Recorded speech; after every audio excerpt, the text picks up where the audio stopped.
Hello and welcome everyone to the third Research Network meeting. Thanks very much for coming along and joining us today.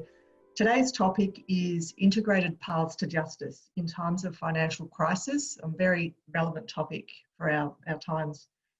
This session will comprise of some short presentations and there'll be an opportunity for questions at the end. But before we begin, I'd like to Victoria Law Foundation acknowledges the traditional custodians of country throughout Australia.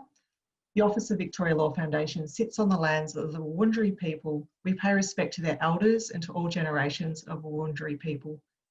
We recognise the impact of colonisation, its legacy of injustice and the marginalisation of the Wurundjeri and Aboriginal and Torres Strait Islander peoples. Victoria Law Foundation aims to break down the barriers to justice for all Victorians through our work in research, grants and education. We're genuinely committed to making a contribution to a better justice system for all, especially those vulnerable and in most need. Okay, it's great to see so many people joining us now. Hello, big shout out to everyone, especially those in both Metro Melbourne and those in regional areas. It's wonderful to see you. Just as a reminder that this is a webinar, of course you've all been to many by now, but panellists can be seen and heard, but all attendees' videos are turned off and your audio is muted. However, we encourage you to use the chat function during this webinar and we'll address those questions at the very end. But feel free to post them as people are speaking, because then you'll remember what's relevant to you and we'll try and get to it at the end of the session. It would also be great if you could add your organisation next to your name if you feel comfortable doing so, so we can just try and establish a sense of a connection between all of us. We're all here for common reason, and it would be lovely to see who's here today. We're recording the session and we will distribute it after the event. And please, if anyone would like to, say hello now and why you've come along today. So now I'll pass it over to Professor Nigel Balmer, who's Research Director at Victoria Law Foundation, to set the context for us. Thanks, Nigel. Thanks, Claire. So I'm just going to say a few brief words on integration. And there'll probably be quite a lot of you here who will be thinking, I've heard all this before, and you probably have. But I've tried to make it a little bit up to date with some pictures of my breakfast. So can I get the next slide, please? Okay, so I sound like a stuck record, I'm sure, but legal problems don't occur in isolation. Click on, please. They cluster together, problems beget problems. And it seems pretty obvious now, so I'm probably not telling you anything many of you don't know, but certainly in my jurisdiction in the UK, this wasn't always the accepted case. So certainly when I started writing about problems occurring together and problem clustering, probably back around 2003, we had some pushback both from academia and from the advice sector saying, no, people just have problems single problems on their own, then we deal with them. And this spawned a selection of research, and lo and behold, everyone found clustering, and now it's become quite a sort of common idea. Problems occur together. Next slide, please. It gets worse as well. So problems don't just stay in the legal sphere. They are fundamentally linked to everything else in your life. So this stuff's messy, it gets everywhere. And myself, Pascoe Pleasance, Hugh MacDonald, who's our principal researcher, Susie, who I think is here today, and many others around Australia and Victoria have written about this sort of thing at length. Next slide, please. Causes and consequences are complex, so I spent quite a lot of time and effort some time ago trying to find out, what causes what, what's the root cause, and you find out it's a complex picture. So sometimes it's business failure, sometimes it's relationship breakdown, being sacked, being fined, sometimes it's legal problems themselves. It could definitely right now be COVID, and it's hard to imagine COVID not making these clusters worse. So we're getting a picture of what's a pretty bad situation, but next slide, please. It also presents some opportunities, principally for joined up services. And in simple terms, despite the complexity, the response doesn't necessarily care about the cause, just that joined up problems need joined up solutions, whether we call these holistic services, co-location, integration, forms of outreach, etc. And it could be combining legal and health. So we see with health justice partnerships, could be financial, as we're hearing today, could be education, could be leisure services, could be a whole range of things. Next, please. And the idea, certainly from a research point of view, is pretty simple. So we make joined up services. The first thing they do is better reflect need and how people see the world. They can lead to more efficient paths to justice. So less referrals, less opportunity for what we call referral fatigue, people dropping from the system. They can mask what's otherwise a complex array of services. So the client might just see a single entry point. Behind that, we might see a complex range of services. It can put services where people go, so they don't necessarily need to see a problem as we do. And this is something we talked about in our first research report here at the VLF. The idea that frequently what we think of as legal issues aren't seen as such, and questioning how we might respond to better reflect how people see problems. And again, you can see work by Hugh MacDonald, Susie Farrell and others, which talk about this in detail. But put together, what this is essentially bottom-up access to justice.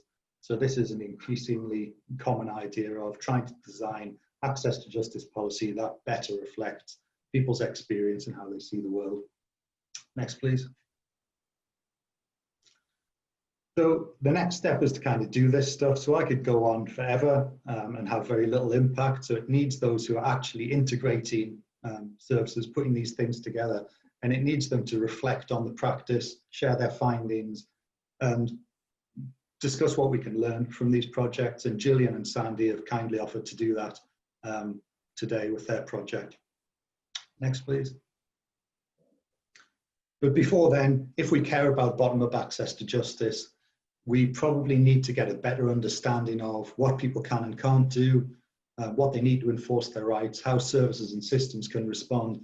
And this means getting a more nuanced understanding of capability, whether that's legal, financial, digital, something else.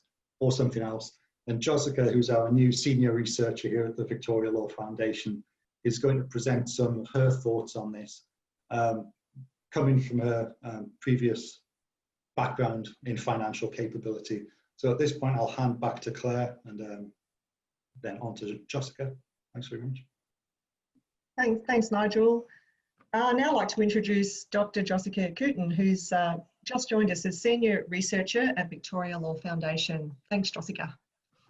Thanks so much, Claire, and thank you, Nigel. But I think what you failed to mention was that it was a combination of Vegemite and peanut butter. I probably would have chosen Nutella, but as you can see, the flavour of your combination or integration is actually more than the sum of its parts. So welcome, everybody. My name is Jozica, and this is actually only my 4th week at the VLF as a senior researcher. And I'm going to cover 3 things in this brief presentation. A little bit about myself, a little bit about financial capability, which might get you to think about how this relates to legal capability. And then I'll give you an example of a project we worked on at RMIT with Professor Rosalind Russell that also attempted to address issues around service integration. But firstly, just a little bit about me. Next slide, please.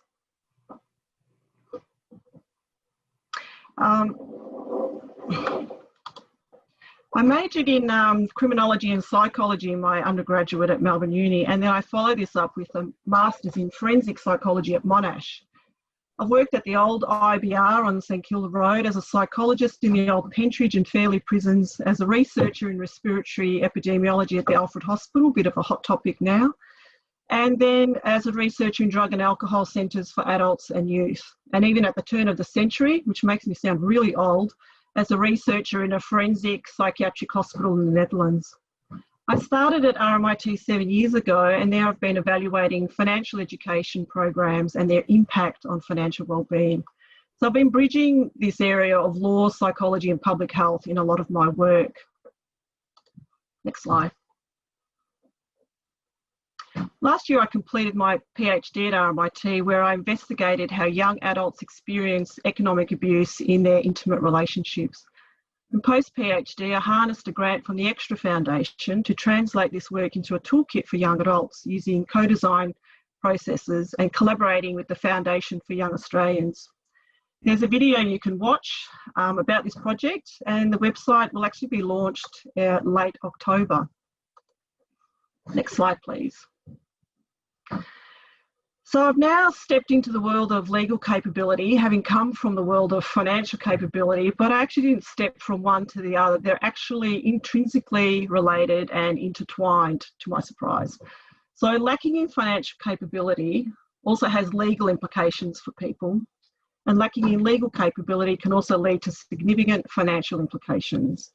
And underlying the two is this issue of awareness that you have a problem and knowing where to go and what to do to solve that problem or to avoid future problems. Next slide. We define legal capability as the personal characteristics or competencies necessary for a person to resolve legal problems effectively. And financial capability is somewhat broader, as it's not just focused on financial problems and financial decision making, but otherwise it's very similar. Next slide. This is just one example of defining financial capability, as there are multiple, and this is the World Bank's definition. And financial capability is a person's internal capacity to act in one's best financial interest, given socioeconomic environmental conditions. So it therefore encompasses the knowledge, attitudes, skills, and behaviours of consumers with regard to managing their resources and understanding, selecting and making use of financial services that fit their needs. You could almost just replace financial with legal and you have the same kind of issues. We know financial capability is more than just literacy, more than just acquiring knowledge, and more than learning new skills. It's about being proficient in these skills, all with the aim of improving one's financial well-being. But we mustn't forget the opportunity and the context in which people find themselves. There are factors about the individual, yes, but more importantly, there are also contextual and structural factors. You need the opportunity to be able to flex those capability muscles. And of course, how services are set up and people's access to them plays a significant role. Next slide. In terms of the policy context in Australia around financial capability, it's quite strong. ASIC have developed a financial capability strategy, and they have been doing this for years. And their overall objective of this policy is for all Australians to be in control of their financial lives. Next slide. The strategy highlights three broad areas that encapsulate financial capability, and these are managing money day to day, making informed money decisions, and planning for the future. Other authors expand or contract these three main components, for example, looking at short-term financial behaviours versus long-term financial behaviours. So I'm curious to know, how do you think this national policy space compares when we think about legal capability? Next slide. In order for them, ASIC, to achieve this mission, they've been responsible for developing extensive educational resources and most recently a research strategy. For example, ASIC provide extensive online resources for teachers to integrate financial education in the school curriculum at all levels. What is important here is that they're attempting to embed financial education across the lifespan, in effect facilitating a concept we know as financial socialisation, how you learn about money in the developmental years. But they're not stopping at year 12. They are now also focusing on university students. Next slide, please. And ASIC have also recently worked with us at RMIT to develop a micro-credential for university students to develop their financial capability. So I put to you the question, is there scope for civil legal education to be incorporated in a similar way? And is it relevant? Next slide, please. So there is this big focus on financial education. More hours of education has greater effects on downstream financial behaviours, but we know the effects of financial education decays over time. So if financial education or even legal education is not the holy grail, what will work? Next slide, please. What are the options then? Researchers have recommended this concept of just-in-time education. That is teaching when it's needed, not for when it might need it, if ever. So, for example, going to the bank and applying for a loan would be an opportunity for that kind of learning. At these points in time, people are also highly motivated and tuned in because of the relevance of the information with their current needs, and therefore they're more receptive to these forms of educational intervention. But of course, depending on people's level of financial capability or legal capability and vulnerability, other services are recommended, such as financial coaching and financial counselling, which we will hear more about in the next presentation. Next slide, please. One issue that plagues both fields is the fact that people need a level of awareness that A, they have a problem that needs to be solved, and B, they know where to go to get that problem solved, or at least access the right information. And we've been talking about it for many years, the problem of services working in silos, but we also know that clients' needs, be it drug and alcohol, financial or legal, will be better served with the integration of these services. Next slide. One way to improve people's access to services or facilitate this problem solving is service integration. And we know that service integration is on a continuum, and there are different levels of how we can do this. This is just one example. In 2016, we worked on a project funded by the ANZ Bank to improve the bank's response to people who were experiencing family violence, in particular financial abuse. There was the issue that banks weren't performing very well when it came to their customers who were victims of family violence. In addition, family violence workers who were mainly dealing with people in crisis were struggling or unable to deal with the financial needs of their clients. Family violence workers also felt that within the crisis phase, there was no time for financial education. But what we also found was that part of their unwillingness to address financial issues was their own lack of confidence in their own money management skills. Through undertaking training in financial skills, family violence workers were not only able to improve their own financial well-being, some quite dramatically, but they were able to utilise teachable moments with their clients to impart valuable financial skills at the times when they were needed and when the learning opportunities were greatest. So even during that immediate post-crisis phase. So hopefully I've got you thinking about three issues. A, how interrelated financial and legal capability are, and that even with comprehensive resources around building financial capability, interventions need to acknowledge clients' needs. And this often revolves around ongoing support and coaching, not just a 2-hour workshop or a pamphlet.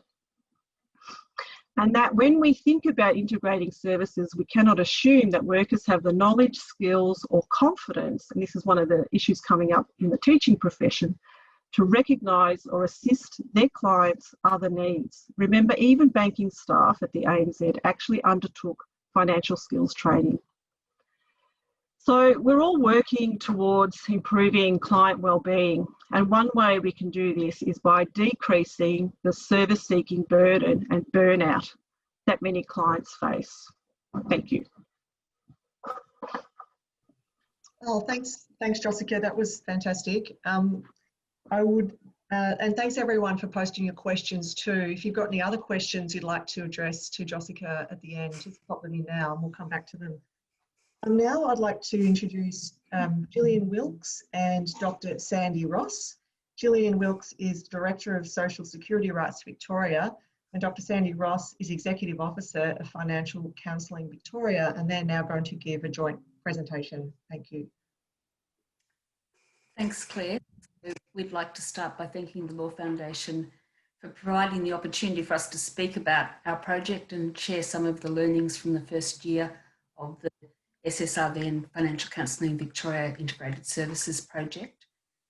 It's our understanding that there's two main reasons why we've been invited to speak.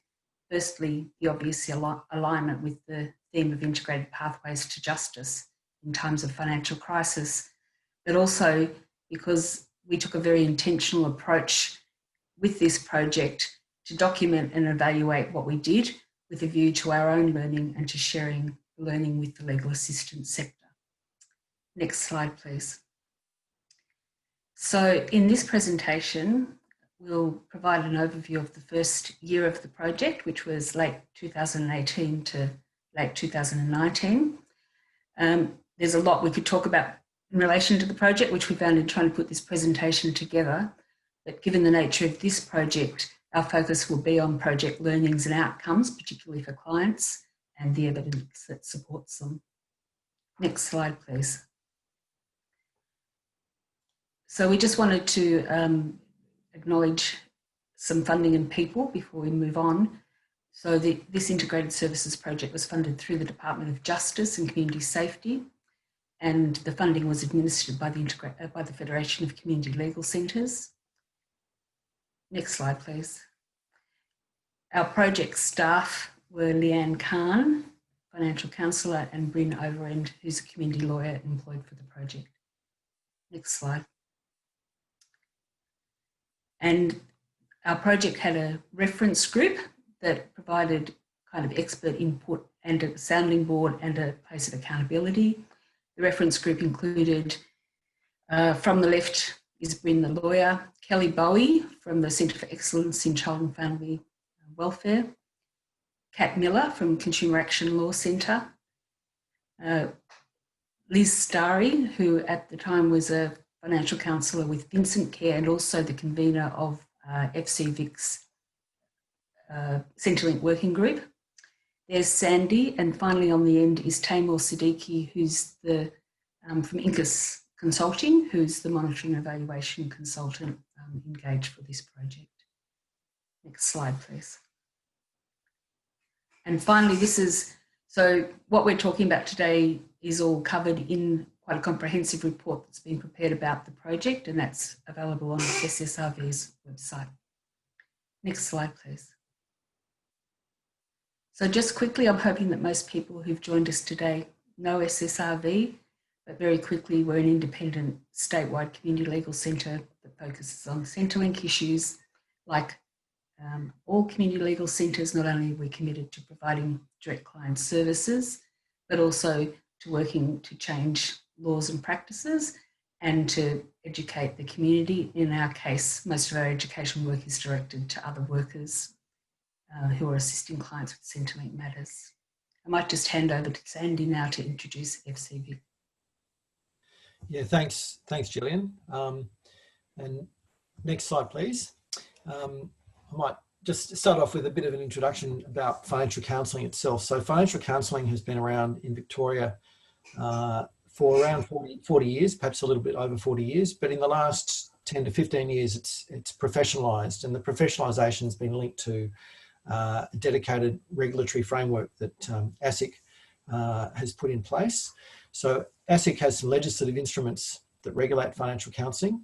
They require that financial counsellors be qualified, be professionally qualified, that they be eligible to be a member of their state peak body. In Victoria, that's ourselves, Financial Counselling Victoria.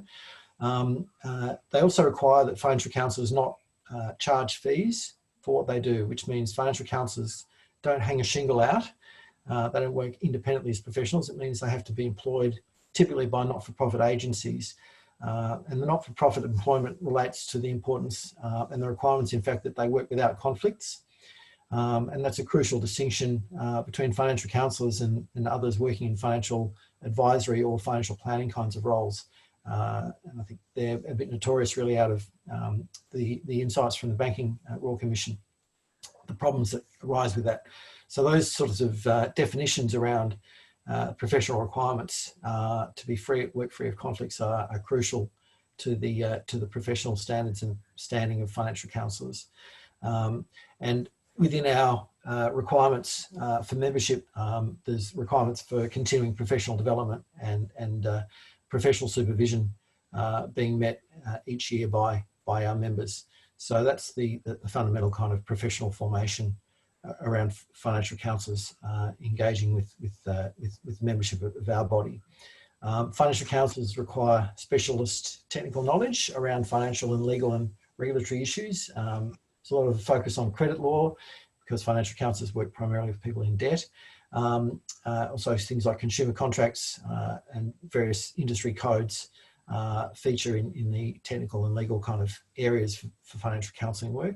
Financial counsellors are also are focused on being client-centred and having a sensitivity to client contexts. Financial counsellors work extensively with family violence and financial abuse situations. They work with people with addictions and other factors that create vulnerability. Financial counsellors also, very importantly, link their work with system advocacy, and we take a role as a collective body for financial counsellors in relation to system advocacy. So it's really seeing systems that create and contribute to sort of extended vulnerability and hardship, and those systems are, I think, significant in our society. Next slide, please. Financial counsellors, to just give a little bit more specific kind of context, typically work with clients to assess their financial situation, identify debts and financial challenges and options to deal with them, and to stabilise the client's financial situation. Financial counsellors take account of client vulnerabilities that are contributing to financial hardship, and support the clients to self-advocate, or where appropriate, advocate for clients with creditors, debt collectors, government agencies, and assist clients to obtain benefits and supports they're entitled to, which is particularly relevant when it comes to social security context sort of work. Next slide, please. So, and that really brings me to this point, really around vulnerability and social security, and these assumptions around vulnerability and social security were important in the proposition we put forward for this integrated service project. So vulnerable and disadvantaged people often rely on social security payments as their sole or primary source of income, and the social security system is complex and difficult to navigate. Settling problems that often link to other problems, debt and consumer issues, health problems, family violence, housing, unemployment, and threats to income security can have a significant impact on the lives of those who are affected. And these assumptions, based on a range of factors, I mean, they're insights certainly from the work of financial counsellors. There's also been considerable work done with Justice Connect, homeless law. There's been research by the Law and Justice Foundation of New South Wales and Economic Justice Australia. And there's been experience also from other integrated services projects and health justice partnerships, all contributing to these perspectives and assumptions that we've been making that underpinned the logic of this project. So we end up with the proposition that integrated service provision by financial counsellors and social security lawyers would improve client outcomes. Next slide, please. So just briefly to say that we have this aim to bring together social security law experts and financial counsellors in an intentional kind of context and framework too, and this brings us really into the evaluation frame, which we'll talk about a bit later, but really aiming to create better client outcomes. But in particular, the first year of this project, which is what we're talking about here, the starting point was really about strengthening the capability of the workers in these areas as a pathway to developing better outcomes. I might hand back over to Gillian now. Thanks, Sandy. Next slide, please. Okay, so just really quickly, we're just going to talk about implementation of the project. So the point I want to make at the beginning is that at all times, this has been a two-way process between financial counsellors and social security legal practitioners. For this integrated services project, we think it probably had some levels of complexity that are different to other projects. So it was really working on three levels. Firstly, we had what was happening within SSRV. So we had employee lawyers and caseworkers and financial counsellors exploring and working in integrated ways. We had, on another level, the relationship between two statewide organisations, between FCVIC as the peak body for financial counsellors and SSRV as a statewide community legal centre. And there was a lot that happened there around relationships and around leveraging some of the systems and processes that SSRV had in place, that FCVIC has in place around communications, around training, around networks. And the other level of integration was between individual workers, so between FC financial counsellors from a range of different employer organisations and lawyers and the financial counsellor within SSRV. Next slide, please. So, what we say is that all of these things that are on this slide contributed to a continuum of integrated practice between financial counsellors and social security lawyers. So throughout the project, we had engagement and relationships and promotions work occurring. And as I mentioned before, a lot of that leveraged Financial Counselling Victoria's structures. So the project was launched at the 2018 Financial Counselling Conference. We reported back at the 2019 conference. There was regular information about the project and integrated services in FCVIC communications. The ISP staff met with all the Financial Counselling Victoria networks across the state. And the financial counsellor within SSRV and the lawyer were busy kind of bringing us all along and promoting it and championing integrated service. Throughout the year, professional development and the development of resources occurred again both ways, again leveraging the formal processes that FCVIC had in place and more informally meeting with financial counsellors and networks across the state. And also there was joint work towards systemic advocacy, predominantly through the Centrelink working group of FCVIC. When it came to service delivery, there were a whole range of ways that professionals could work together and engage around client issues. And this is, we link this to the idea of a continuum of joined up services that Pasco Pleasance and others talk about in their work. So basically, the way there was a lot of flexibility and responsiveness. So financial counsellors and SSRV lawyers could make referrals to each other's organisations. They could tell clients about them, give them the number and say call them, right through to secondary consultation, which is the area where a lot of work happened. So SSRV has a worker helpline.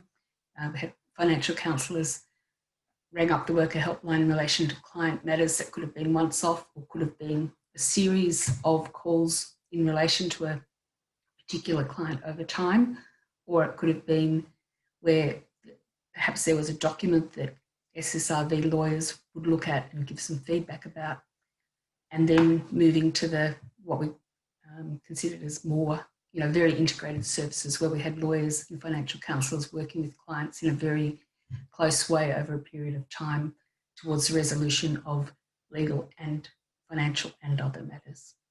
Next slide, please. Back to you, Sandy. Thanks, Gillian. So I'll just talk a little bit now about the evaluation process and some of the outcomes and the evidence that we garnered from the project. I might be going through the slides a little bit at warp speed. There's a lot of information here, so I'll just focus on a few key points. But obviously, people can read the report or our slide presentation at their leisure a little bit later as well. So forgive me if your head spins. So the evaluation process really, we engaged an independent evaluation consultant at the very start of the project to try and set up with some benchmarks and develop a robust evidentiary kind of collection and process and evaluation process. And the evaluation was intended to have both summative and formative processes, and we tried to incorporate the evaluation process into the design of the project itself, incorporating things like the collection of data and evidence as part of the ongoing work of the project. So we established a theory of change from the outset, a series of guiding questions under the themes around appropriateness, process, effectiveness and sustainability, and establishing evaluation rubrics. And Tanwal Siddiqui from Incus was engaged and work with us to design this evaluative process. And time was provided an independent mid-project and final evaluation reports, and these are in that report that's available on the website. Next slide, please. We've just got a brief thing here on observations and learnings, but I won't spend much time on this slide. I think might move in fact to the next slide after this, because that's probably getting more into the detail. So we've got a bunch of evidence from assessments that we conducted surveying, and we started with surveys at our conference in 2018, which gave us a baseline in effect. And so we've gotten some evidence from that about change over time from this project that's impacted on financial counsellors and their understanding of SSRV and the work it does and social security rights issues. And this is, I think, clear evidence that the project has contributed to improvements. But if we go to the next slide, I think that's got even better information. So this shows, I think, quite high levels of confidence about having improved understanding or sense of how to respond to social security matters on the part of financial counsellors. It's very interesting if you see the SSRV Workers Helpline, which was a key element of this project, has been about boosting and increasing its usefulness and availability and access to it. And you can see quite a significant increase in the calls that were being made to it, which is really a kind of a proxy for evidence of just how much embedded, much deeper and more engaged sort of interactions between the financial counselling sector and the SSRV itself.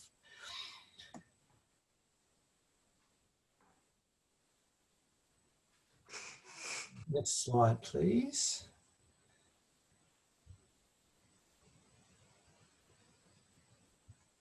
Okay, so 84% of respondents to the medium-term survey reported that they'd use informational resources provided by SSRV for a purpose beyond the actual presenting matter with other clients or sharing with colleagues, for instance. And all this evidence enables us to make an assessment that there have been improved outcomes for workers in terms of knowledge, confidence and capability. So this first stage of the project, which is focused on that building capacity, we think we're confident has been quite successful. Gillian, I might hand back to you. Thanks, Sandy. Yeah, so our theory, the theory was that if we build worker confidence and capability, that will then flow on to improve client outcomes. So the next slide, please.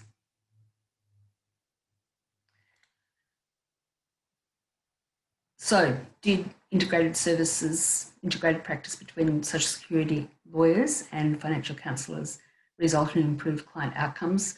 We used a range of data sources to kind of track and make some assessments about this, and that included things like activity summaries, feedback from legal education sessions, client and service data, immediate feedback from the worker helpline and medium-term follow-up, baseline and follow-up surveys, case summaries and stakeholder consultation. And this slide shows the result of a survey of SSRV staff, which was conducted towards the end of year one of the project. And it shows very positive responses about the value of an in-house financial counsellor to the organisation, to clients and to the workers' roles. And I think what was important with this is that the staff were actually able to articulate how having a financial counsellor as part of the team was of benefit to clients. Next slide, please. So on this slide, we see a summary of feedback from financial counsellors who were contacted a month or two after they contacted the SSRV worker helpline regarding client matters. And as you can see, 95% said that the assistance provided made a substantial difference to the service they could provide to their client. 85% said that it made some or a substantial difference to the client understanding of their matter and their options. And 60% said that it made a difference to client outcomes. And as for the remaining 40%, some said that there was no difference, and that was in part because we couldn't change the answer of the outcome, and part of it was also linked to the fact that often Centrelink matters can take a while to move through the system, so they weren't aware of the outcome at that time. Next slide, please. So we have just put up a couple of examples of client matters that we've felt demonstrated how integrated service produced improved outcomes. So in Shelley's matter, there was an existing relationship with the financial counsellor, and the financial counsellor remained very active throughout the course of dealing with the legal matter and obviously the associated financial and other matters. Next slide, please. In this matter, Jane achieved a great legal outcome, but it also showed another way that the client was supported by a financial counsellor. Both were in a regional area, and although there was contact with the lawyer based in Fitzroy, the financial counsellor met on a number of occasions with Jane. They were able to kind of talk through what was happening, have documents explained, and that was obviously very much appreciated by Jane and very helpful to her in that process. Next slide, please. And this slide just is really, I guess, an example of the feedback that we received from clients, not only about the legal outcome, but the impact that that's had on other aspects of their lives. So in this matter, it had been going on for a very long time. The woman was under enormous stress and had been borrowing money from her daughter to get by. And you can see the kind of the relief that the result created for her. So very quickly, that is some of the evidence that was used for us to be able to reach a conclusion that we felt confident that integrated practice had resulted in improved client outcomes. Okay, next slide, please. Did you want to speak to this, Sandy, or start? Yeah. So I think, well, I think for us, the partnership in the two organisations has really assisted enormously in building the links between financial counsellors and SSIV. And that's been, I think, really, really important in the success of the project. And I think we've both kind of learned a lot about things from this. I mean, our perspective, I guess, is that it's actually quite a complex and difficult thing to kind of build truly integrated service. There's a lot of nuance and understandings that need to be developed between, I think, lawyers and financial counsellors about how they work, how each of them work, and how their work can complement each other in the interests of clients. So it's been a valuable learning process in that too. The other comment I'd make just quickly on this is in relation to the systemic advocacy. So the Centrelink working group, so Financial Counselling Victoria runs working groups, which are really groups of our members that get together and advocate on systemic issues. And there's a range of issues requiring advocacy really in the Centrelink and social security space. And of course, raise the rate is the most obvious and significant element of that work. And I think it's been really valuable for our Centrelink working group to have engagement with and involving SSIV staff alongside them in their meetings as they consider and talk about the nature of the systemic issues that are being encountered and approaches to advocate on them and to improve sort of the systems for diminishing some of the harms that so many clients experience. Gillian, do you want to add to this? Yes, so I think there were specific benefits for each organisation as well in terms of, for SSRB, in terms of how we go about our business, about integrated practice becoming much more about how we look at and deliver services, and that's been great. And also I think that the way that we structured and evaluated the project has also created learnings that both organisations have used for subsequent grant submissions and funding applications, and has strengthened that work as well. Next slide, please. Next slide. So basically, where to next? As Sandy said, there are a range of our approach and also the evaluation were about making an assessment of how well we did, but also about learning for the future. And there's a range of recommendations within the report. Our progress into year 2 has been somewhat, hasn't gone quite as smoothly as we ought to plan because of issues such as some changeovers in staff and also COVID-19 and bushfires. I think for both, the fundamental importance of income security and the intersection between the work that financial counsellors do and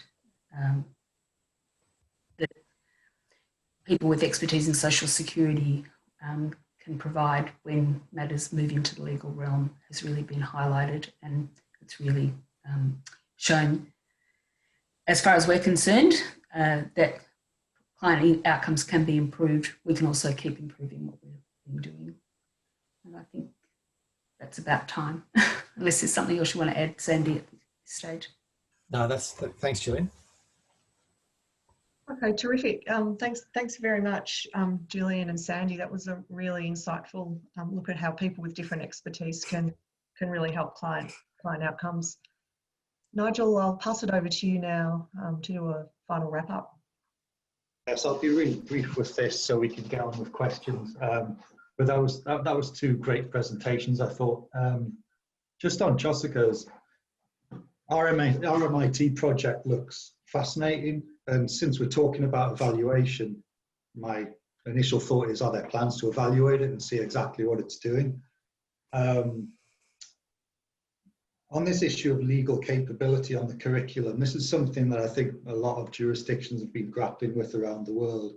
And there's questions around, what does it look like?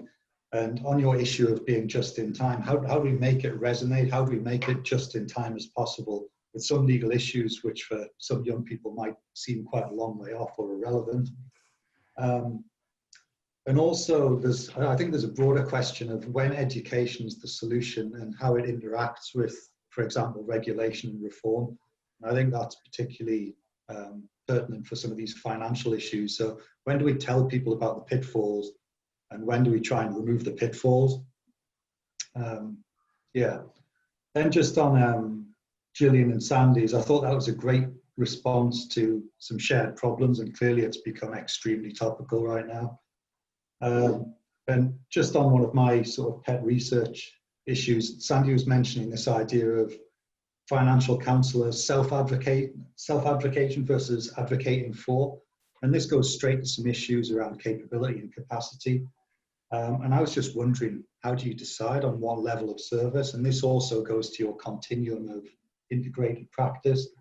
How do we go about determining what level is required and for who? So how do we get to something that's as efficient as possible? But just in general, I think this reflection on evaluation and evaluation of practice is exactly what we need more of right now. So, I thought it was great.